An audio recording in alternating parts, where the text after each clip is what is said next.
ମା ବୁଢ଼ୀ ଠାକୁରାଣୀଙ୍କ ଯାତ୍ରା ସମୟରେ ମାନସିକ ଧାରୀ ମାନେ ବିଭିନ୍ନ ପ୍ରକାର ବେଶ ପକାଇକି ମାଙ୍କ ଠାରୁ ଆଶୀର୍ବାଦ କୃପା ଲାଭ କରିଥାନ୍ତି।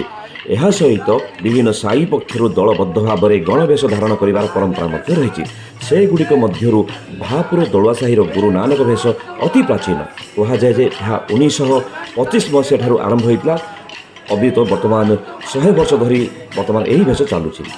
ଅତୀତରେ ରାଜାଙ୍କର ସେନାବାହିନୀ ପରିଧାନ କରୁଥିବା ପୋଷାକ ପିନ୍ଧିବା ସହ ଖଣ୍ଡା ଧରି ଏହି ଗୁରୁ ନାନକ ବେଶରେ ଗୀତ ଗାଇ ନାଚ କରନ୍ତି।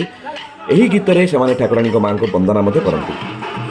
କଥା ଏହା ମଧ୍ୟ ରହିଛି ଯେ ଯେତେବେଳେ ନାନିକା ବେଶ ଧାରଣ କରିଥିବା ଦଳ ମାଙ୍କ ଦର୍ଶନ ପାଇଁ ଯାଆନ୍ତି, ଯଦି ମାଙ୍କ ସେହି ସମୟରେ ଘଟ ପରିକ୍ରମଣ ହେଉଥାଏ, ତାହେଲେ ମା ସାଇ ବୁଲୁଥିବା ସମୟରେ ଏହି ଦଳ ମାଙ୍କ ନିକଟରେ ପହଞ୍ଚିଗଲେ ମା ଆଉ ପଦାଚାର ନ କରି ସେହି ସ୍ଥାନରେ ଛିଡ଼ା ହୋଇ ଏମାନଙ୍କ ବନ୍ଦନା ଶୁଣନ୍ତି। ବନ୍ଦନା ଶେଷ ହେଲେ ମାଙ୍କ ଅନୁମତି ନେଇ ଏମାନେ ପୁଣି ଫେରନ୍ତି। ତେଣୁ ଏହି ବେଶ କୁହାଯାଏ ଯେ ମାଙ୍କ ଅତି ପ୍ରିୟ ବେଶ। ତାହେଲେ ଆପଣମାନେ ଦେଖୁଛନ୍ତି ଗୁରୁ ନାନକ ବେଶ।